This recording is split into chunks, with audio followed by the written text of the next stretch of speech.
જ્ઞાનસાર, બીજું મગ્નતા અષ્ટક અને એનો 5મો શ્લોક.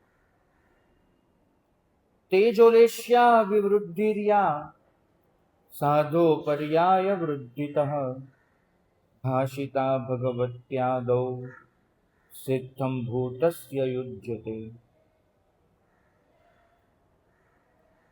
ભગવતી સૂત્ર વગેરે આગમોમાં સાધુના ચારિત્ર પર્યાયની વૃદ્ધિ સાથે તેજોલેશ્યાની વૃદ્ધિનું નિરૂપણ આવે છે. આ વાત કોને લાગુ પડે છે?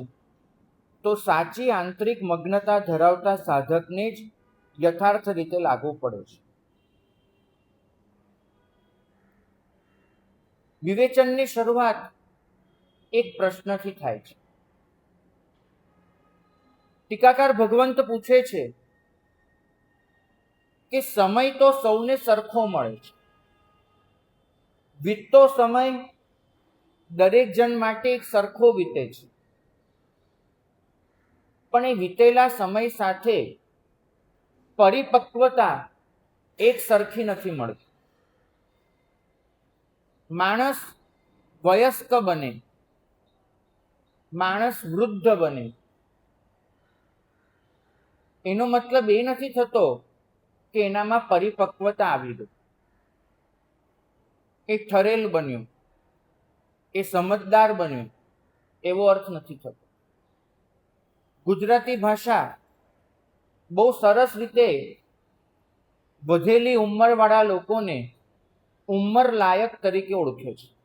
ઉંમર લાયક થયો બહુ સ્પષ્ટ ત્યાં સૂચવવામાં આવે છે કે બીજી કોઈ લાયકાત આવી કે નહીં એ પ્રશ્ન છે, ઉંમરથી લાયક ગણાશે. બસ આટલો એનો અર્થ થાય છે. તો ભાગ્યશાળી દરેક વીતેલું વર્ષ હું વધારે અનુભવી બન્યો, હું વધારે પરિપક્વ બન્યો, એની ગેરંટી આપતું નથી. મેં અનેક વડીલોને એવું કહેતા સાંભળ્યા છે, ભાઈ તારા કરતા વધારે દિવાળી જોઈ છે, આવું કહેતા સાંભળ્યા છે. એનો મતલબ કદાચ એ લોકો એવું માનતા હોય છે કે જેટલા વર્ષો વધારે વીતે એટલો વ્યક્તિ વધારે જવાબદાર બને, વધારે સુસંસ્કૃત બને, વધારે અનુભવી બને, વધારે ઠરેલ બને, વધારે પરિપક્વ બને, એવું એ લોકોએ સમયના વીતવા સાથે પોતાના માટે સમજી લીધું હોય છે. તો ટીકાકાર ભગવંત કહે છે કે આ માન્યતા સામે એક જ પ્રશ્ન છે, વર્ષો વધે એમાં તમારો પુરુષાર્થ કયો વધે? કારણ કે કેલેન્ડરનું પાનું તમે ફેરવો કે ન ફેરવો એની જાતે ફરવાનું છે.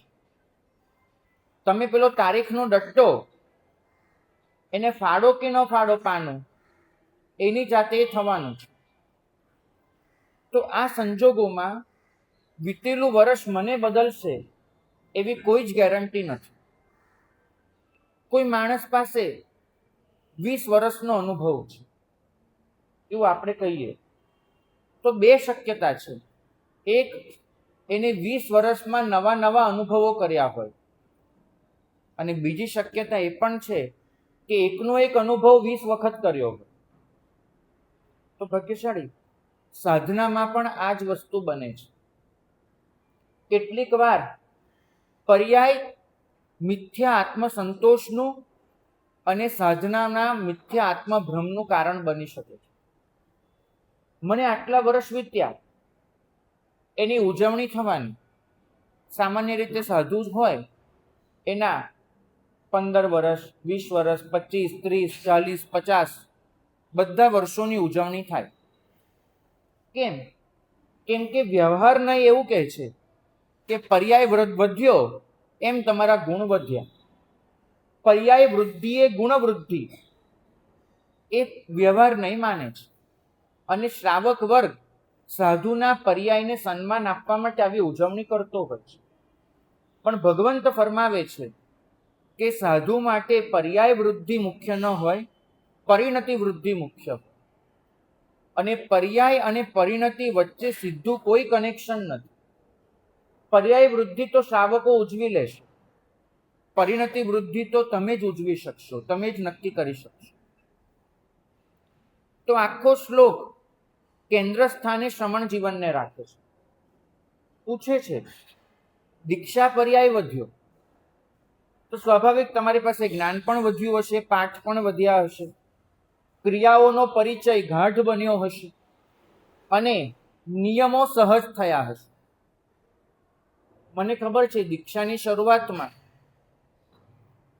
રાત્રે પ્રતિક્રમણ પછી ચાલવાનું થાય કોઈ પણ કારણસર, એક કરતા વધારે વખત વડીલોનો ઠપકો ખાધેલો છે, દંડાસન હાથમાં જ ન આવે અને ચાલવાનું શરૂ થઈ જાય.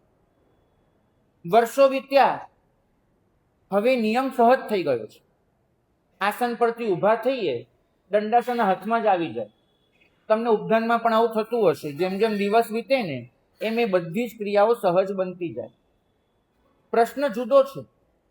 દંડાસન ક્યારેક મારા માટે યાદ કરવાની વસ્તુ હતી, આજે મારા માટે સહજ વસ્તુ બની. પણ જૈનાના અને જીવદયાના જે સંસ્કારો હતા, જે પરિણામ હતા, એમાં વૃદ્ધિ થઈ. નિયમ સહજ બને, પરિણામ હજુ અસહજ હોય, એ મોટી ટ્રેજેડી કહેવાય. કદાચ સમયના વીતવા સાથે, પર્યાયના વધવા સાથે મારી સાધના સહજ બની છે, પણ એ સાધનાએ જે સંસ્કાર આપવા જોઈતા હતા એ સંસ્કાર નથી પડે. જીવદયા અંદરથી પરિણમવી જોઈએ. દંડાસન હાથમાં આવે એ તો તમારી એક ઘરેડ થઈ. જેમ તમે સવારના પોરમાં ઉઠો ને, કેટલીય ક્રિયાઓ યાંત્રિક રીતે કરી લેતા હોય છે, એ તો ઘરેડ થઈ. પણ સતત એ પૂછવાનું રહે છે કે અંદરનો માણસ વધારે પરિપક્વ બન્યો, મારો આત્મા આ જેટલું જ્ઞાન વધે છે એટલો વધારે સમજણવાળો બન્યો, જેટલું મારી પાસે ક્રિયાઓનો ગાઢ પરિચય થાય છે એટલી ક્રિયારુચિ વધી. તમને નવાઈ લાગશે, પ્રતિક્રમણમાં તપાસ કરજો. તમારું મન સદંતર બીજે હોય અને તો પણ તમે નીચે બેસો, યથાજાત મુદ્રામાં બેસો, મુપત્તિ ચરોડા પર જાય, તમે અહોકાયમ કરો અને પાછા ઊભા થઈ જાઓ, આ બધું જ થઈ શકે છે. તમારું મન બીજે હોય, શરીર એની જાતે એનું કાર્ય બજાવી લે છે. તો આનો મતલબ એવો થયો તમારી ક્રિયારુચિ પરિપક્વ થઈ, એવો એનો અર્થ થાય. તો વર્ષો માન્યતા આપે એના કરતા વધારે જરૂરી છે કે વર્ષો પરિણામ આપે. આપણે વર્ષો પાસે માન્યતા શોધીએ છીએ, પરિણામ નહીં. આ શ્લોક એક વસ્તુ શીખવાડે છે કે વર્ષોમાં માન્યતા ન શોધો, વર્ષોમાં પરિણામ શોધો. એક સહજ બાબત એવી થઈ ગઈ છે, બે સાધુ ભેગા મળે, કોણ મોટું કોણ નાનું એના માટે એક જ માપદંડ હોય છે, કોને દીક્ષા પહેલા લીધી. બરાબર છે. કદાચ પદવીના માપદંડ હોય, કદાચ પ્રવ્રજ્યના માપદંડ હોય, પણ એ વ્યવહાર છે. સાધુએ પોતે તો શું જોવાનું છે? વર્ષોએ કયું પરિણામ આપ્યું. મને ખબર છે દીક્ષાને જ્યારે 1 વર્ષ પૂરું થયું, મારી દીક્ષાને પહેલું વર્ષ, ત્યારે ગુરુ ભગવંત પાસે હિત શિક્ષા લેવા ગયો અને ગુરુ ભગવંતે કહ્યું કે તમે જો 1 વર્ષ બરાબર વિતાવ્યું હશે તો તમારી તેજોલેશ્યા અનુત્તર વિમાનના દેવને અતિક્રમી ગઈ હશે. એવું એમને મને કહ્યું. એટલો નાનો હતો કે મને આ વાક્યને કોઈ અર્થ જ નહોતો સમજાયો. બહુ સ્વાભાવિક છે. પણ એટલી ખબર પડી કે દેવો કરતા મારી પાસે સુખ વધારે છે એવું મને કંઈક કહેવામાં આવી રહ્યું છે. એકચ્યુઅલી મને એવું લાગતું નહીં હતું, પણ આ એક વાત કરું છું. પણ આજે સમજાય છે. જ્ઞાનસારના ખોળે રહ્યા પછી સમજાય છે. મેં જીવનમાં હંમેશા જ્ઞાનસારને એક રીતે માતૃત્વના દરજ્જે મૂક્યું છે, કેમ કે આ એક એવું પ્રકરણ છે કે જે પરમાત્માના માર્ગની સંપૂર્ણ આધ્યાત્મિકતાને તમારી સામે ખોલી આપે છે. જો મને કોઈ પૂછે કે મારે જૈન ધર્મ વિશે નથી જાણવું, ક્રિયાકાંડો વિશે નથી જાણવું, પણ જૈનોનું ઊંડામાં ઊંડું આધ્યાત્મિક જ્ઞાન મેળવવું છે તો મારે કયું પ્રકરણ વાંચવું જોઈએ? તો હું નહીં, પણ જૈન શાસનના 2000 સાધુ એક જ નામ આપશે, જ્ઞાનસા. તો આ ગાથા જ્યારે વાંચી અને ગાથાનો અર્થ સમજ્યો, તાત્પર્ય સમજ્યું, ત્યારે મને ખબર પડી કે ગાથા એમ કહે છે કે તેજોલેશ્યા એટલે શું? આ સંદર્ભમાં તમારી આંતરિક પ્રસન્નતા. અત્યારે શું થયું છે કે આવા જેટલા પણ આધ્યાત્મિક શબ્દો છે એને બહુ ઝડપથી એનર્જી, ઓરા, વાઇબ્રેશન આવા બધા સાથે જોડી દેવામાં આવે છે. નહીં, અહીંયા એક વિશિષ્ટ તત્વ પદ્ધતિ છે.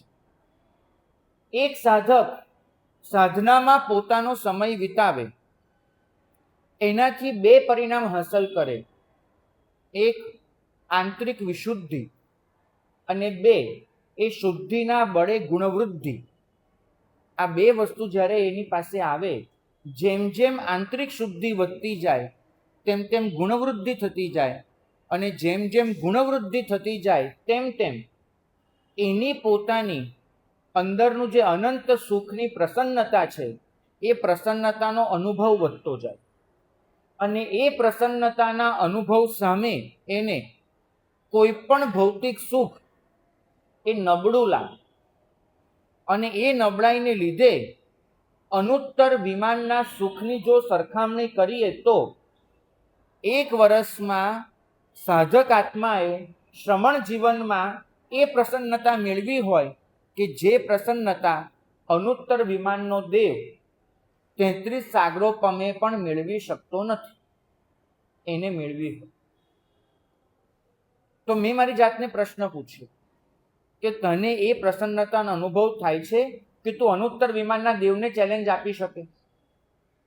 તને પ્રસન્નતાનો અનુભવ થાય છે કે તું સમગ્ર દેવ સૃષ્ટિને પડકાર ફેંકી શકે? જવાબ મારો ના હતો, અને આજે પણ ના છે. પણ એટલું ચોક્કસ કહીશ કે એ સુખને સુધી પહોંચવામાં અમે ઘણા નજીક છીએ. કારણ કે આ સામાન્ય એ તમને એટલું જ કહે છે કે ચહેરા પર જે પ્રકાશ આવે ને એ તેજસ શરીરનું પરિણામ છે.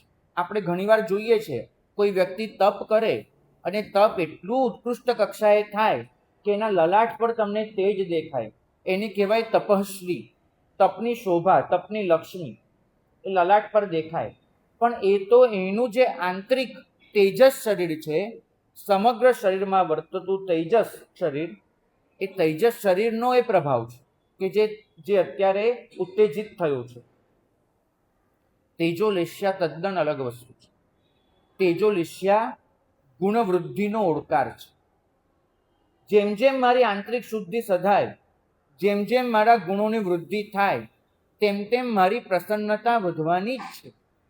અને આ વધેલી પ્રસન્નતાને પ્રભુ તેજોલેશ્યા શબ્દથી ઓળખાવી રહ્યા છે. એક તદ્દન 6 લેશ્યા કરતાં તદ્દન અલગ મુદ્દો છે.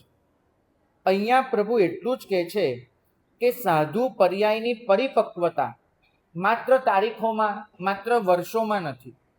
એ પરિપક્વતા મપાય છે તમારી આંતરિક પ્રસન્નતા. તમે જ્યારે કહો છો ચિત્ત પ્રસન્ને રે પૂજન ફળ કયું, એ તેજોલેશ્યાની વાત.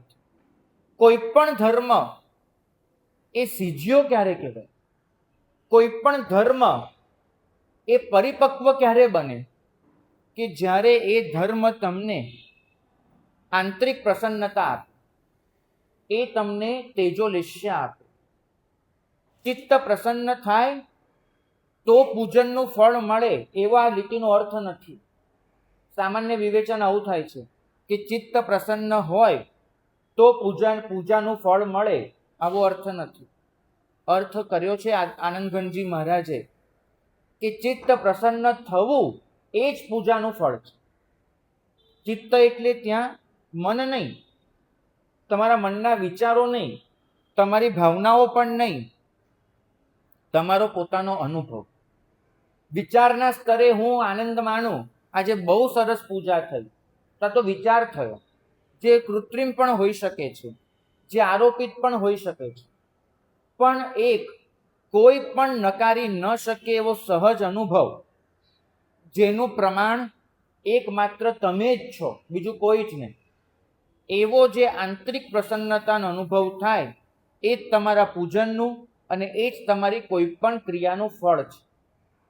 અને ભાગ્યશાળી એ ફળ તમારા આંતરિક ઉજાસનો સંકેત આપે છે. આત્મપ્રકાશ વગર એ પ્રસન્નતા હોઈ શકતી જ નથી. તો આત્મપ્રકાશ જે પ્રકાશ છે, પ્રસન્નતા જે પ્રકાશના આધારે ઊભી છે, એ પ્રકાશને તેજોલેશ્યા કીધું છે. પેલી તેજોલેશ્યા તો બાહ્ય વસ્તુ છે, જ્યારે આ છે આત્મપ્રકાશ. દરેક ક્રિયા મારી અંદર ચૈતન્યને વધુ આલોકિત કરી રહી છે, ચૈતન્યને વધુ ઉજ્જવળ બનાવી રહી છે, અને ચૈતન્યનો પ્રકાશ જ મને પ્રસન્નતા આપી રહ્યો છે. તમને ખબર હશે કે જ્યારે કલ્યાણક થાય પ્રભુના, ત્યારે નરક ગતિમાં અજવાળા પથરાતા હોય છે. એ અજવાળું સ્વયં નારકોની પ્રસન્નતાનું કારણ બને છે, કેમ કે આજ સુધી એમને પ્રકાશ જ જોયો નથી. ભાગ્યશાળી આનો અર્થ એક જ કરવામાં આવ્યો છે કે પ્રકાશ પોતે પ્રસન્નતાનું નિદાન છે અને કોઈને અંધારામાં રહેવું ગમતું નથી. તો એ જ રીતે જ્યારે અનંતકાળથી પડેલું મારી અંદરનું અંધારું એ વિલાય અને જ્યારે પ્રકાશના કિરણો વછૂટે, એ પ્રકાશ મને જે પ્રસન્નતા આપે, એ પ્રસન્નતા તેજોલેશ્યા છે. અને એ તેજોલેશ્યા સામે, એ પ્રસન્નતા સામે, પ્રકાશ સામે મને દેવના સુખ પણ તુચ્છ લાગે છે. તમે પૂજા કરવા જાઓ અને તમને જો મનમાં હજુ પણ દેવલોક રમતો હોય, તો તમને મનમાં હજુ પણ ભૌતિક સમૃદ્ધિ રમતી હોય, તો સમજવું કે તમારી પૂજા તમને તેજોલેશ્યા આપી જ નથી રહી, ખરેખર નથી આપી રહી. ભાગ્યશાળી ચઢાવો પણ ચડસા ચડસીમાં બોલાય. કોઈક વાર આપણે એ જોઈએ કે કોણ સામે બોલે છે, એના હાથમાં તો નથી જ જવા દેવો, એક વાર તો એને પદાવી જ લેવો છે, આગળ ખેંચી જ જવો છે. અને ચઢાવો એ રીતે બોલાય તો સમજવું તેજોલેશ્યા ન રહી. મારી થયેલી પૂજા એની કોઈ નોંધ લે આવી ઈચ્છા બચે તો સમજવું તેજોલેશ્યા ન રહી. સાધુ એ ક્રિયા કરતો હોય, એને એવી ઈચ્છા રહે કે મારી ક્રિયા એ સંઘ પ્રમાણે, તો તેજોલેશ્યા ન રહી. પર્યાય એની ગણતરી માત્ર વ્યવહાર છે. નિશ્ચય તો એટલું જ માંગે છે તમારી પાસે તેજોલેશ્યા માટે, જ્ઞાનને જીવંત બનાવો. તમારું જ્ઞાન એ જ્યારે ક્રિયામાં પરિણમશે, આચરણમાં ઉતરશે, ત્યારે જીવંત બનશે. ચારિત્રને વધુ સંકલિત બનાવો. આપણું ચારિત્ર વેર વિખેર છે, ક્યારેક થાય છે, ક્યારેક નથી થતું. આજે થાય છે, કાલે નથી થતું. ક્યારેક ભાવ આવે છે, ક્યારેક એમનેમ થાય છે. ક્યારેક કોઈ હોય તો થાય છે, ક્યારેક કોઈ નથી હોતું તો બગડી પણ જાય છે. ક્યારેક અહીંયા દોડી જઉં છું કે આ કરી લેવું છે, ને ક્યારેક અહીંયા દોડી જઉં છું કે આ કરી લેવું છે. કોઈ કન્સિસ્ટન્સી નથી. તો સમજવું કે ચારિત્ર વિસકલિત છે, સંકલિત નથી. ચારિત્ર નક્કર હોવું જોઈએ, ચારિત્ર જડબે સલાક હોવું જોઈએ, ચારિત્ર દ્વિજમૂળ હોવું જોઈએ. મારી તો ભાવનાઓ ઘણીવાર સોડા વોટરના બોટલ જેવી હોય છે. ખોલ્યું, ફુવારો ઉઠ્યો, 2 મિનિટમાં બધું જ શાંત. તો તમારી ભાવનાઓ એવી ન હોઈ શકે. ચારિત્ર સંકલિત બનવું જોઈએ. પ્રસન્નતા તમારી નિરાધાર હોવી જોઈએ. અત્યારે પ્રસન્નતા માટે તમને આલંબનોની જરૂર પડે છે. આત્મપ્રકાશ જે પ્રસન્નતા આપે છે એ નિરાલંબન હોય છે, નિરાધાર હોય છે. તો પ્રસન્નતા નિરાધાર હોવી જોઈએ. સાધનામાં ભાર ઓછો જોઈએ. ઘણીવાર આપણે જ આપણી સાધનાના બોજથી દબાઈ જઈએ. મેં આટલી સાધના કરી, મેં આટલું કર્યું, હું આટલું કરી રહ્યો છું. આ દરેક વસ્તુ એવો ભાર બને, એવો ભાર બને. ભાગ્યશાળી એક મહાત્મા જોડે બેઠો હતો. એ મહાત્મા વૃદ્ધ હતા, ગ્લાન હતા. એમની પાસે એમના એક સાધુ એમની વૈયાવત કરી રહ્યા હતા ધીમે ધીમે, અને મહાત્મા છે એ મારી સાથે વાત કરી રહ્યા હતા. હવે જે પેલા સાધુ પગ દબાવતા હતા, ત્રિકાળ દેવવંદનનો નિયમ લીધેલો.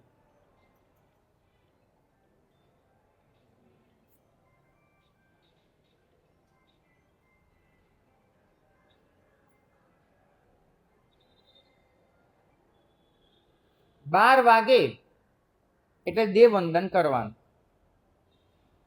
અત્યારે કર્તવ્ય ચાલુ છે, પગ દબાવતા દબાવતા નજર તો આમ જ જાય. 12 વાગી ગયા, મારો નિયમ આ સમયે આ કામ કરવાનું જ મારો નિયમ છે. અને અત્યારે મહાત્મા પછી છે ને, કોઈક મહાત્મા વાતમાં હોય એટલે ખબર તો પાડવી પડે, અને સીધું ન કહેવાય એટલે આમ ચાલુ થાય. કદાચ મહાત્માનું ધ્યાન ખેંચાય અને ઘડિયાળ તરફ નજર જાય. આપણી જે સ્વસ્થતા હોય એ સ્વસ્થતા વિવળતામાં પડે.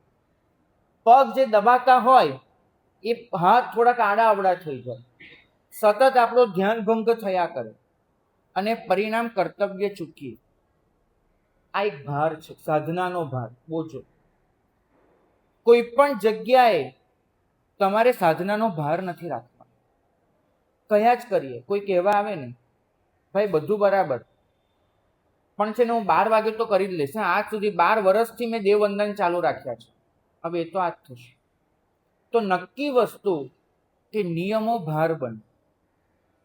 તેજો લેશ્યા માંગે છે તમારી પાસે, સાધના નિર્ભાર હોય, સાધના સહજ હોય.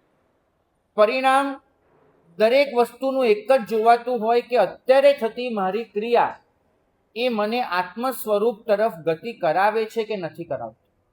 પ્રશ્ન એક જ હોય તમારો, એક જ નિયમ હોય કે મારી પ્રત્યેક ક્રિયા મને આત્મ સ્વરૂપ તરફ ગતિ કરાવે. જો આ સિદ્ધ થાય છે તો મને કોઈ પણ ક્રિયા મંજૂર છે.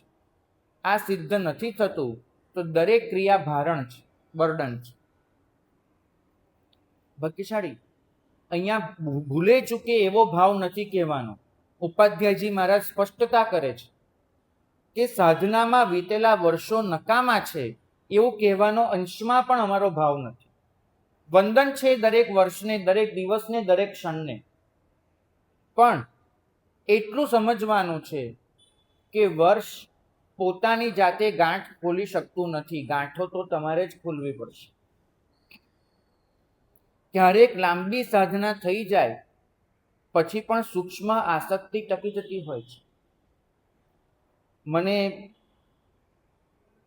આ સંદર્ભે યાદ આવે જમાલી.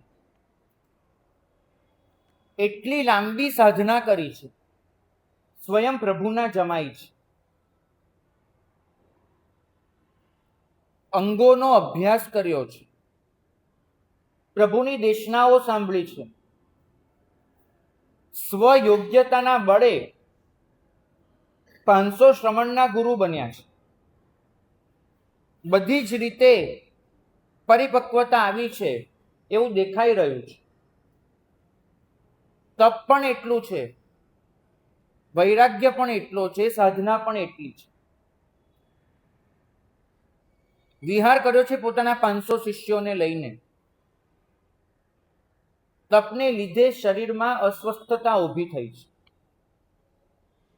અને આ અસ્વસ્થતા હોવા છતાં પણ તપ એક ભાર બની ગયું છે કે નહીં, પૂરું તો કરવું જ છે, છોડવું તો નથી, ભલે ગમે તે થાય, કરવાનું છે. જો આ વિધાન છે ને સત્વનું પણ હોઈ શકે, આ વિધાન આગ્રહ અને જીદનું પણ હોઈ શકે. સત્વનો અર્થ એક જ થાય કે તમે પડકારને ઝીલી રહ્યા છો સ્વસ્થતાથી, જ્યારે જીદ તો તમને અશાંત બનાવે છે.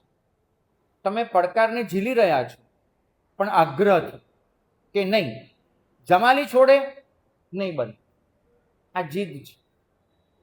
નક્કી કરવું પડે કે કોઈ પણ નિયમમાં આપણી જે દૃઢતા હોય છે એ આપણા સત્વની હોય છે કે આપણી જીદની. કોઈક વાર નિયમ છે એ પણ જીદ બની શકે છે, એ ક્યારેય ન થવું. જમાલી એક આગ્રહ પર ઉતર્યા છે કે તપ તો પૂર્ણ જ કરીશ, પારનું તો નહીં જ હોય. અને એમાં જે અસ્વસ્થતા વધી, સંથારો વહેલો કરવો પડે એવી સ્થિતિ આવી. શિષ્યોને આજ્ઞા કરી કે સંથારો પાથરો. શિષ્યોએ સંથારો પાથરવાનો શરૂ કર્યો. હવે સાધુના સંથારામાં હોય શું?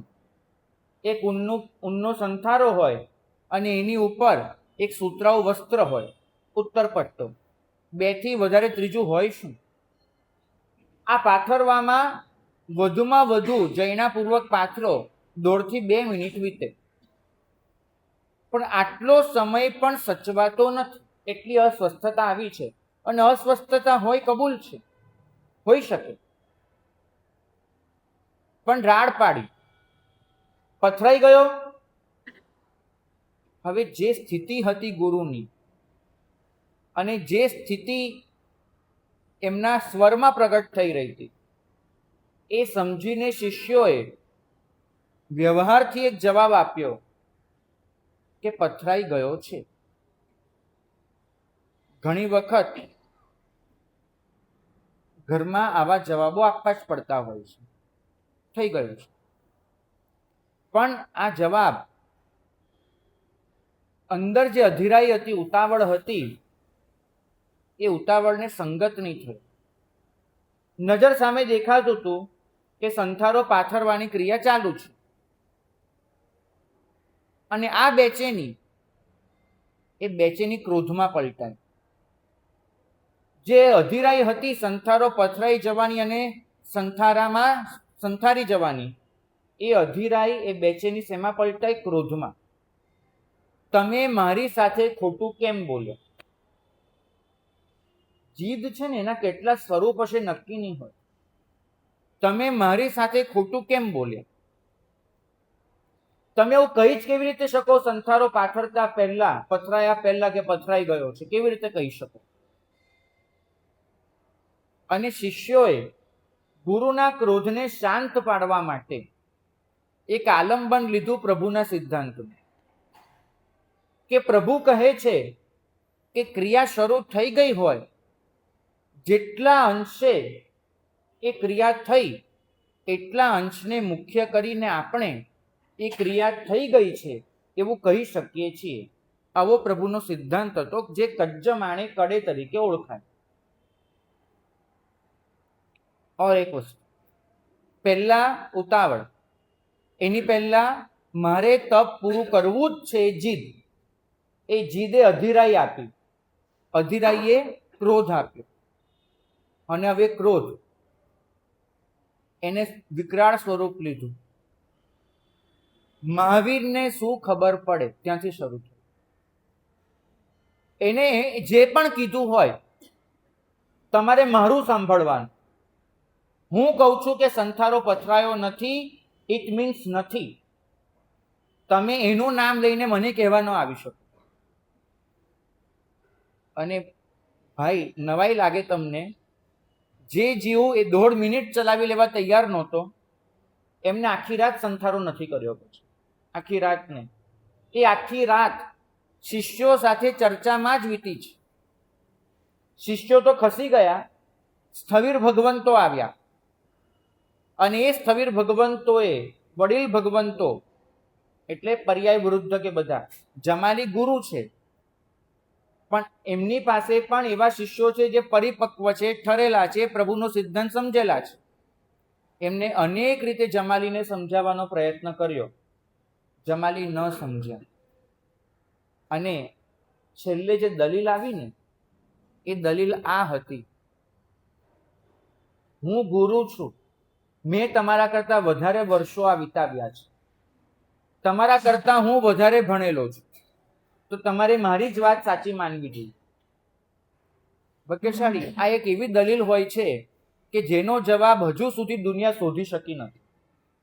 કોઈ વડીલ આપણને એમ કે મેં તારા કરતા વધારે વર્ષો વિતાવ્યા, હવે હું તો મારામાં કઈ વર્ષો ઉમેરી ન શકું, તો આ દલીલ એવી હોય છે કે જેની આગળ બધી જ દલીલ પાંગડી પુરવાર થાય. પણ એક ક્ષણે આ ઉપાધ્યાયજી મહારાજ જે સમજાવી રહ્યા છે આખી ઘટના કહીને એ છે કે જમાલીની એક દીર્ઘ સાધના પછી પણ એની અંદર એક અહંકાર બાકી રહી ગયો, એમની અંદર એક આસક્તિ બાકી રહી ગઈ હતી. અહંકાર એ હતો, મેં આટલા વર્ષો વિતાવ્યા, હું ગુરુ છું, મારી પાસે જ્ઞાન છે, મને ખબર પડે છે. અને આસક્તિ પોતાના તપ પ્રત્યેની આસક્તિ, પોતાના સિદ્ધાંત પ્રત્યેની આસક્તિ, પોતાના વિચાર પ્રત્યેની આસક્તિ. ભાગ્યશાળી પોતાની આવી સૂક્ષ્મ આસક્તિને, અહંભાવને પકડી શકવાની વિનમ્રતા એ જ વાસ્તવિક પરિપક્વતા છે. પરિપક્વતા બીજું કશું જ નથી.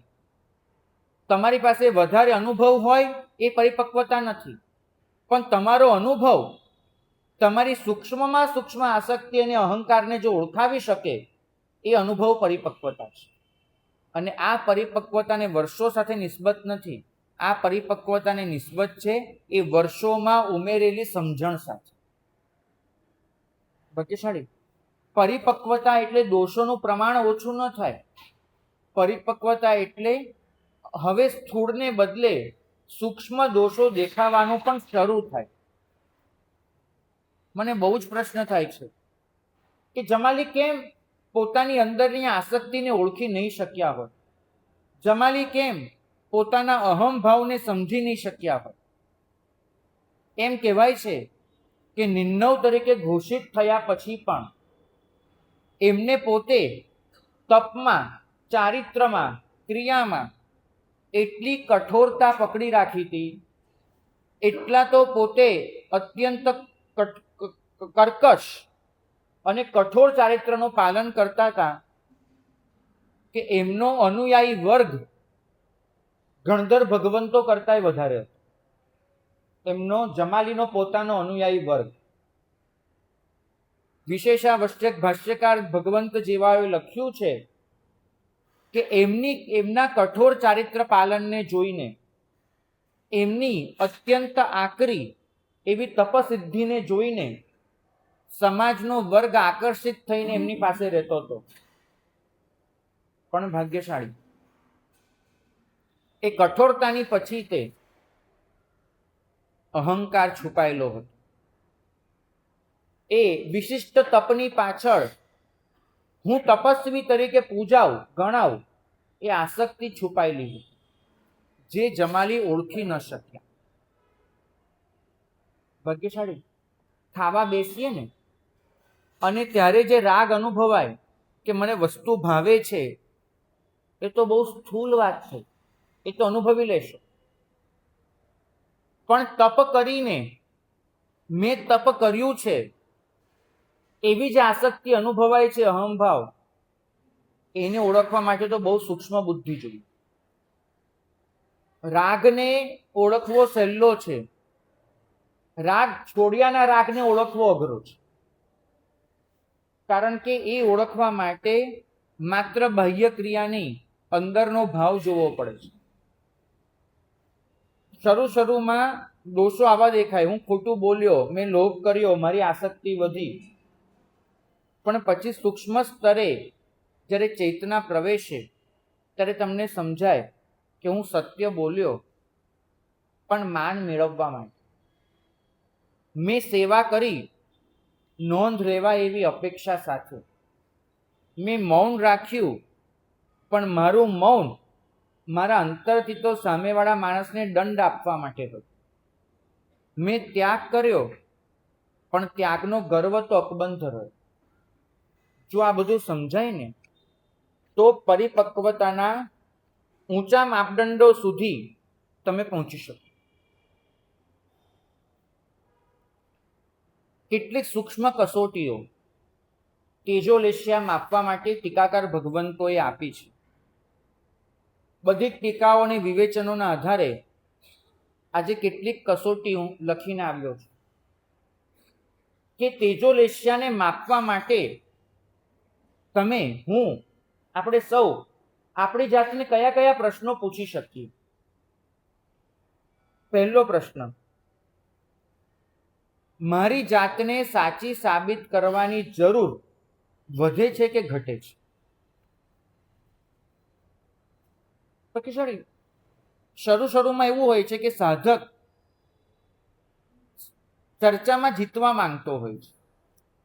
એને એમ થાય છે કે કોઈ પણ ચર્ચા થાય એ ચર્ચામાં મારો જે આધ્યાત્મિક વિચાર છે, મારો જે મત છે, એ જીતવો જોઈએ. અને જીતને એ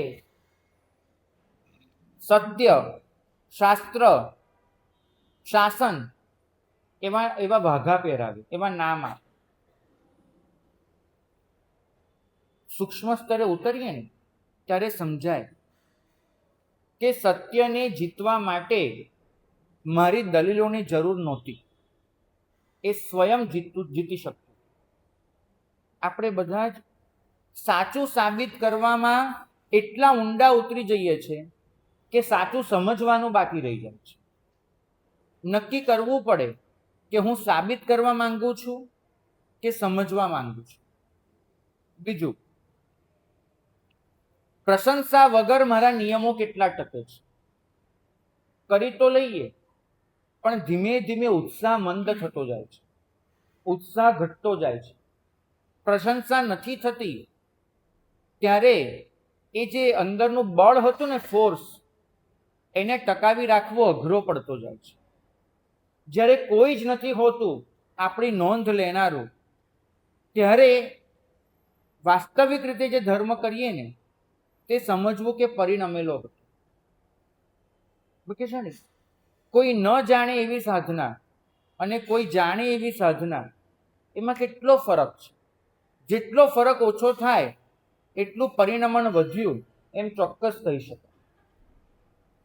ત્રીજી વાત, અનુકૂળતા વગરનું ચારિત્ર્ય. સુવિધા હોય અને તમે શાંત હો એ તો બને, પણ સુવિધાના અભાવમાં તમારા અંતરની પરિપક્વતા ડોકાતી હોય છે. સુવિધા નથી અને તમારા અંતરની પરિપક્વતા કેટલી?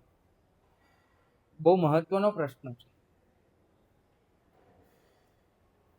અહીંયા આટલી ખુરશી પડી છે, માનો કે તમે આવો છો અને એક પણ ખુરશી ખાલી નથી.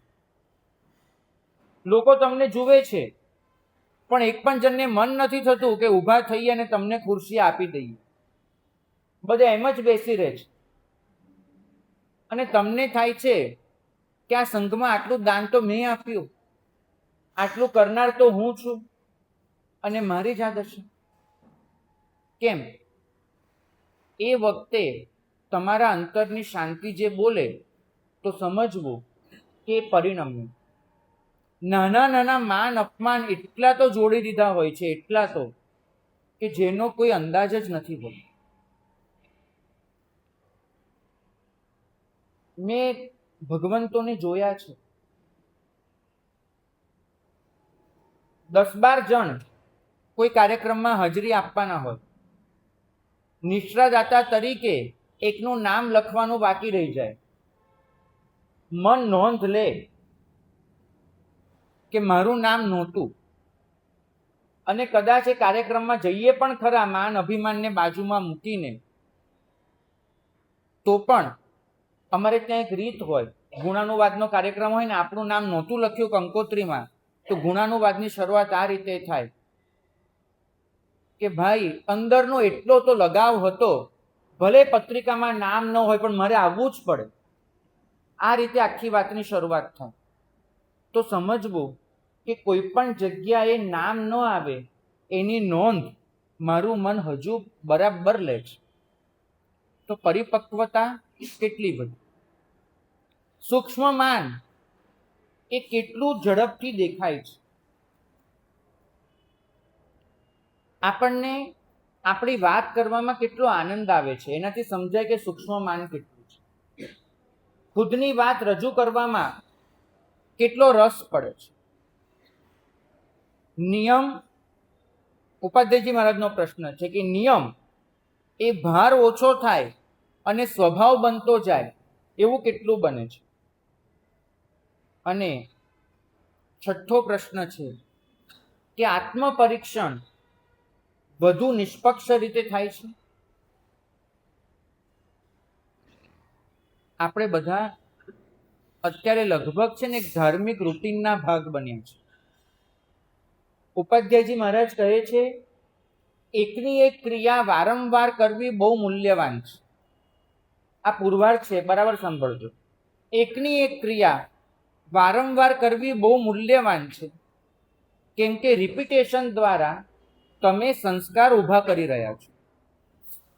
બરાબર, તો મૂલ્યવાન છે. તમે એકની એક ક્રિયા વારંવાર કરો રિપીટેશન દ્વારા. પણ રિપીટેશનમાં એક જ જોખમ છે, અને જોખમ છે ટેવાઈ જવાનું જોખમ, એની આદત પડી જવાનું જોખમ. જ્યારે હું નવું પ્રતિક્રમણ કરતો હતો ત્યારે મારે મુપત્તિ પલેવવા માટે મનોયોગ રાખવો પડતો હતો, કેમ કે એ સિવાય તો મુપત્તિ પલેવાતી જ નહોતી. હવે એટલો ટેવાઈ ગયો છું કે બધી ક્રિયા સ્વયં યંત્રવત થઈ જાય છે. આ ટેવાઈ જવાનું જોખમ, રિપીટેશન એ પેદા કરેલા જોખમમાં પહેલું કે તમારી ક્રિયા એ જડ બની જાય, યંત્રવત બની જાય, કેમ કે તમે ટેવાઈ ગયા. મનનો દોષ દેખાય નહીં. તમે ડ્રાઇવિંગ કરતા હો, તમે જોજો જ્યારે ડ્રાઇવિંગ શીખ્યા હશો ને અને બાજુવાળો માણસ તમને બોલવા આવશે ને, ભાઈ ચૂપ, મને ધ્યાન આપવા દે, અહીંયા ગિયર પાડવાનું, ક્લચ દબાવવાની, આ કરવાનું, તે કરવાનું, તમે કરતા હશો. આજે કદાચ નિરાતે વાતો કરતા હો અને તમારો હાથ એની જાતે જ ડ્રાઇવિંગ કર્યા કરે, આ બને છે? આ ટેવાઈ જવાનું જોખમ છે. બીજું છે વિધિ સંપૂર્ણ થાય, ગુણો પર ધ્યાન ન જાય. ટેવાઈ ગયા હો, યુષ્ટુ થઈ ગયા હો, એટલે વિધિ તો સંપૂર્ણ કરી લો, પણ એ વિધિથી જે પામવાનું હોય એ ગુણો પર ધ્યાન ન જાય. પુસ્તકો વંચાઈ જાય, સ્વાધ્યાય થઈ જાય, વિચાર ઉઠે જ નહીં. પુસ્તક પૂરું થાય, વિચાર જાગે નહીં. દીક્ષિત જીવનમાં પણ લાંબા સમય પછી ક્રમ એટલો સ્વાભાવિક બની જાય છે, જાગૃતિનું તત્વ ઓછું થઈ જાય છે. જે ક્રિયા જગાડવા માટે હતી એ માત્ર પુનરાવર્તન બનીને રહી ગઈ. તમારે નક્કી કરવાનું છે, બે શબ્દ ગુજરાતીમાં છે. ક્રિયા પુનરાવર્તન પણ હોઈ શકે, ક્રિયા પરિવર્તન પણ બની શકે. તમે પુનરાવર્તન કરવા માંગો છો કે પરિવર્તન? જે ક્રિયાથી ટેવાઈ જાઓ છો એ ક્રિયા માત્ર પુનરાવર્તન બને છે. જે ક્રિયામાં તમે જોડાઓ છો એ ક્રિયા પરિવર્તન બને છે. અને તમે લોકો તો એવા છો, પુનરાવર્તનને તો આમ ધબ્બા મારીને છાપ આપી છે. પુનરાવર્તન સામાયિક કેટલી? 2000 સામાયિક પુનરાવર્તન. દરેક ગણતરી તમારી પુનરાવર્તન પર ઊભી છે, પરિવર્તન પર નહીં. બરાબર જોજો, આંકડાઓનો મહિમા એટલો વધારી દીધો છે કે તમે પુનરાવર્તન સિવાય બીજું કશું જ નથી કરતા. પ્રદક્ષિણા કરવા જાય, નિયમ લે 108 પ્રદક્ષિણા, પુનરાવર્તન, ગોળ ગોળ ગોળ ગોળ ફરિયાદ કરે, પરિવર્તન થયું. 108 પ્રદક્ષિણા પછી પણ પ્રભુ મારા વિચારના કેન્દ્ર સ્થાને બિરાજમાન હોય અને મારી સમગ્ર ચેતો વૃત્તિ એમની આસપાસ ફરતી હોય, એ ગુણ તો બાકી જ રહી છે. જ્યાં આગળ આંકડા આવ્યા ત્યાં સત્વ ઘટ્યું, એટલું નક્કી સમજવું. તો ભાગ્યશાળી ઉપાધ્યાયજી મહારાજ પ્રશ્ન કરે છે કે રૂટીન પવિત્ર હોઈ શકે છે, પણ એ પવિત્રતા બરબાદ ન જાય એના માટે એક પ્રશ્ન ખરેખર પૂછો કે આ ક્રિયામાં હું ક્યારે જાગ્યો? બસ આ પ્રશ્ન પૂછતા રહો. પુનરાવર્તનને પરિવર્તનમાં પરિવર્તિત કરતા રહો. પૂછતા રહો કે હું ક્યારે જાગ્યો. પ્રશ્ન રૂટીનને ખતમ કરવા માટે નથી, એ રૂટીનમાં પ્રાણ ઉમેરવાનું છે.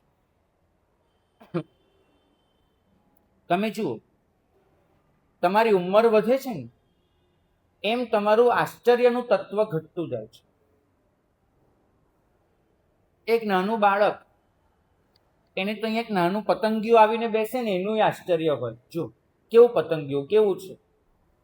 નાના બાળકને દરેક વસ્તુનું આશ્ચર્ય હોય.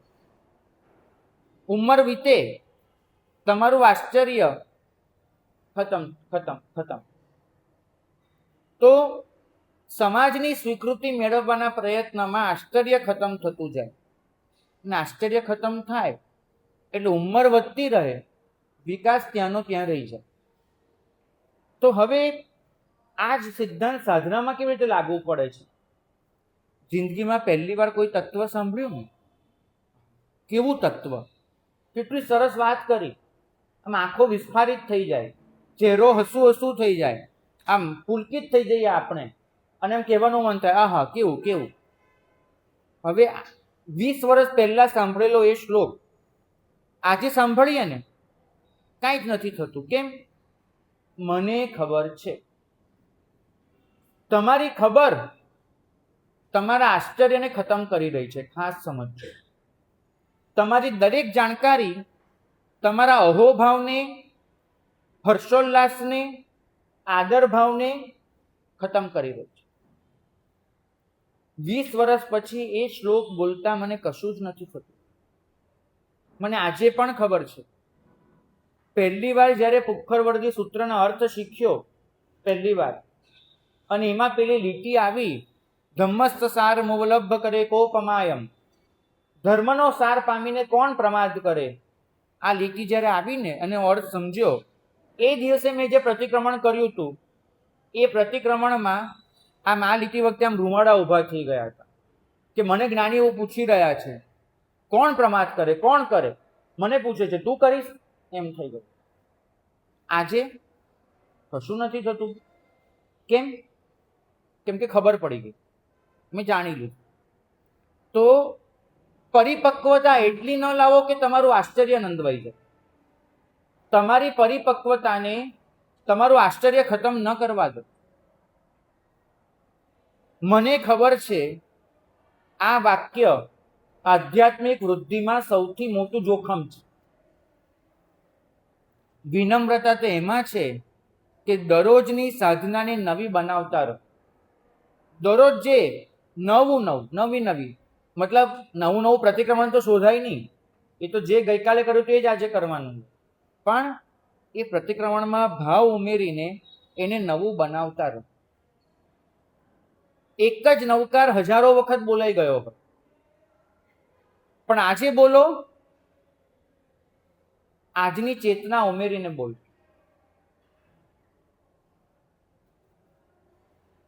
એક જ આત્મતત્વ વર્ષોથી સાંભળ્યું હોય, આજે સાંભળો, નવી શુદ્ધિ સાથે સાંભળો. મારા ગુરુ ભગવંતના વખતમાં અમદાવાદના એક શ્રાવક હતા. એ વખતે સાધુની મારા ગુરુની વાત કરું છું, સાધુની સંખ્યા એટલી મર્યાદિત, અને સંઘો તો બધા સાચવવાના. એટલે કોઈક વખત મહાત્માને પ્રવચન આવડતું ન પણ હોય તો પણ એમને પ્રવચન વાંચવા માટે મોકલવા પડે. અને એ જે અમદાવાદના પોળના વિસ્તારનો ઉપાશ્રય હતો, ત્યાં આગળ મહાત્મા પ્રવચન આપવા આવે. મહાત્માને પ્રવચન શીખવાડે કોણ? પદાર્થો આપે કોણ? કોણ કરે? તો એક શ્રાવક હતા ત્યાંના, 70 વર્ષના શ્રાવક, જેને 45 આગમ 7 વખત સાંભળી લીધા. એટલો એનો સ્વાધ્યાય હતો અને બધું કંઠસ્થ. એ બપોરે 1:30 વાગે અને મહાત્મા વાપરીને સંથારો કરીને પરવાર્યા હોય એટલે દાદા આવે, ખબર હોય લગભગ શ્રાવકોનો આવવાનો ટાઈમ 4:30-5નો, એટલે 2-2.5 કલાક મહારાજ સાહેબ જોડે બેસે, અને મહારાજ સાહેબ જોડે બેસી અને એક એક મુદ્દો નોટડાઉન કરાવે. મહાત્મા જુઓ, આપે અહીંથી શરૂઆત કરવાની, પહેલા આ પ્રશ્ન પૂછવાનો, એટલે બધા છે ને એકદમ જાગૃત થઈ જશે. એમને એમ લાગશે, હા આ પ્રશ્નનો જવાબ તો અમારી પાસે નથી, તો કરવો પડે. એને અમારે ત્યાં છે ને આઈસ બ્રેકિંગ કહેવાય. તો તમારે કોઈક આઈસ બ્રેકર પ્રશ્ન પૂછવાનો, પછી ત્યાંથી શરૂ કરવાનું, પછી આ મુદ્દો લેવાનો, આ શાસ્ત્ર પાઠ કહેવાનો. 2-3 શાસ્ત્ર પાઠો લખાવે મહાત્માને કે તમે આ પાઠ બોલજો, 1-2 કથાઓ શીખવાડે, એક બે આજના જમાનાના, મતલબ એ જમાનાના પ્રસંગો કે કોઈ સંઘને કંઈ કહેવાનું હોય તો એ પણ કહે, અને પછી ખાસ કે સમાપન તો એવું કરવાનું આમ ઘંટની જેમ મગજમાં વાગતું રહે. એમ કરી અને 2.5 કલાકે આખી તૈયારી કરીને ઊભા થાય, અને પછી કંઈ મહાત્મા કાલે સવારે હજુ એકવાર નજર કરી લે, આખું વ્યાખ્યાન લખાવી અને પછી પોતે નીકળી જાય. બરાબર. બીજે દિવસે વ્યાખ્યાન શરૂ થાય ને 5 મિનિટ પહેલા એ આવીને બેઠા હોય, બરાબર આવી રીતે સમોસા, અને ઓહો શું તત્વ કહ્યું, એવી રીતે અનુમોદના કરતા કરતા એ તત્વ સાંભળે. ચલો કોઈ માણસ મોઢેથી કરી શકે, એને આંખમાંથી આંસુની ધાર જાય. ઓ મહાત્માએ કેવું તત્વ પીરસ્યું, પ્રભુએ શું કહ્યું. મહાત્મા તો ચલો ટેવાઈ ગયા હોય, લોકોને ક્યારેક તો ખબર પડે ને કે ગઈકાલે આ બધું એને જ લખાવેલું છે ને ભાઈ, અને આજે આ કહી રહ્યા છે. બધાને ના ખબર પડે, 5-7 જે શ્રાવકો ઉપાશ્રયમાં આવતા જતા હોય એ લોકોને તો ખબર પડવાની. પેલા ભાઈને પૂછ્યું એક દિવસ કે ભાઈ તમને યાદ રહી ગયું છે, મતલબ એ તત્વ કેટલું ઘૂંટાઈ ગયું હશે, ને તમારું જ કીધેલું તત્વ આ મહાત્મા પાઠ પરથી કહે છે, તો એમાં આટલું બધું શું થઈ જાય છે તમને, આમ અહોભાવ આવે એમ બધું કહે. પેલા ભાઈએ એક જ જવાબ આપ્યો, એ તત્વ જ્યારે મહાત્માના મુખેથી નીકળે છે ને, એમના ચારિત્રની શુદ્ધિ લઈને નીકળે છે, અને દરેક વચન મને મારી અંદરની કોઈ નવી અશુદ્ધિનું દર્શન કરાવે છે, માટે મારી આંખમાંથી આંસુ નીકળી જાય છે. તમે જોજો, તમારો મને ખબર છે વાળો દાવો એ કેટલો પાંગળો છે. જે વ્યક્તિ ગઈકાલે આખું વ્યાખ્યાન લખાવીને ગઈ છે, એ જ વ્યક્તિ આજે વ્યાખ્યાનને આટલા અહોભાવથી સાંભળે, તેનો અર્થ એક જ થયો કે એ વ્યક્તિ જીવંત છે, એ વ્યક્તિ તાજગીથી ભરેલી છે. આપણે ત્યાં શાસ્ત્રોમાં કહે છે કે જ્યારે દેરાસરે પૂજા કરવા આવો ત્યારે તાજા બનીને આવો. હવે તાજું બનવું એટલે ગઈકાલનું શાક આજે વાસી કહેવાય, અને આજનું ઉગેલું ફૂલ તાજું કહેવાય. માણસ નવો નવો રોજે ઉગે કેવી રીતે, એ કેવી રીતે તાજો બને? તો ત્યાં લખ્યું છે કે તાજા બનીને આવો એટલે ગઈકાલે પણ હું આ જગ્યાએ આવ્યો તો એવી વાસી સ્મૃતિ લઈને ન આવો. તમે જાણે આ પ્રભુને જિંદગીમાં પહેલી જ વાર જોઈ રહ્યા છો એ ભાવથી આવો, એ તમે તાજા બનીને આવ્યા. જો ગઈકાલની સ્મૃતિ તમારી સાથે લઈને આવો તો તમે કેવા કહેવાઓ? વાસી. અને જાણે તમે પહેલી જ વાર આ પ્રભુને જોઈ રહ્યા છો, એ જ રોમાંચ, એ જ આશ્ચર્ય, એ જ અહોભાવ, તો સમજવું તમે તાજા. તો જ્યારે આપણે કોઈ તત્વ સાંભળીએ ત્યારે કેવી રીતે સાંભળવાનું? વાસી બનીને કે તાજા બનીને? તાજા બનીને. ભાગ્યશાળી. પવિત્રતા જ્યારે જીવનમાં ગૂંથાય ત્યારે સમય વર્ષોમાં નથી મપાતો, સમય ગુણોથી મપાય છે. આ શ્લોક એટલું શીખવાડે છે કે સમયને વર્ષોમાં માપવાનું છોડી દો, એને ગુણોમાં માપો, કે તમારી આંતરિક પ્રસન્નતા કેટલી વધી.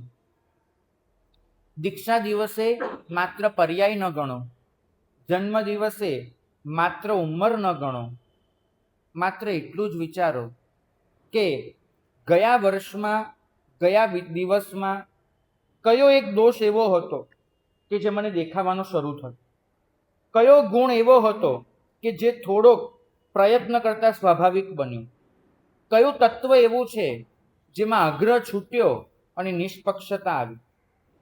જો આ ત્રણેય પ્રશ્નના જવાબ બદલાય ને તો સમજવું કે સમય માત્ર પસાર નથી થઈ રહ્યો, તમે સમયમાં તમારું સાધનાને ઉમેરી રહ્યા છો. સાધનામાં વર્ષો પસાર કરવા બહુ સહેલા છે, વર્ષોમાં સાધના ઉમેરવી બહુ અઘરી છે. હું દીક્ષા લઉં ને, કશું જ ન કરું, કશું જ નહીં, તો પણ એક દિવસ હું પરિપક્વ બનવાનું છું, હું પર્યાય, મારો પર્યાય વધવાનો છે, પણ મારે વર્ષોમાં સાધનાને ઉમેરવી પડે. તો આ શ્લોક કોઈના પણ પર્યાયનું અપમાન નથી કરતો, પણ એટલું જ કહે છે કે વીતેલા પર્યાયને ગૌરવ તો મળશે કે અંદરનું તેજ વધ્યું હશે, આત્મપ્રકાશ ખુલ્યો હશે, આંતરિક પ્રસન્નતા જડી હશે. તો હવેથી જ્યારે પણ કોઈ પણ વસ્તુની ગણતરી રજૂ કરો, કેટલા વર્ષથી કરો છો, કેટલું કરો છો, કેટલા વખત એમાં વિતાવો છો, આવી કોઈ પણ ગણતરી રજૂ કરો ત્યારે એની સાથે એટલું ચોક્કસ વિચારવાનું કે હું એ દરેક ક્ષણ સાથે, દરેક આંકડા સાથે, દરેક ગણતરી સાથે આંતરિક પ્રસન્નતાને કનેક્ટ કરી શક્યો છું, તો એ ગણતરીમાં આવશે. જો આંતરિક પ્રસન્નતા કનેક્ટ નહીં થઈ હોય તો એ વસ્તુ ગણતરીમાં આવવાની નથી. તો આપણા સૌની તેજો લેસ્યા પ્રભુએ કહેલા સ્તરે પહોંચે અને એ આંતરિક પ્રસન્નતાને આપણે એટલી તીવ્રપણે અનુભવીએ કે મગ્નતા સહજ બને, સંસારના સુખ નગણ્ય બને અને આપણે એટલો તો અંદરથી પ્રસન્નતાનો અનુભવ કરીએ કે જીવન અત્યંત સભર બની જાય અને અનુત્તર વિમાનના દેવને પણ આપણે પડકારી શકીએ કે ભાઈ સુખી તો હું છું. બસ આટલું કહી શકીએ અને બીજા કોઈ સુખની અપેક્ષા ન બચે. એ જ મંગલ કામના.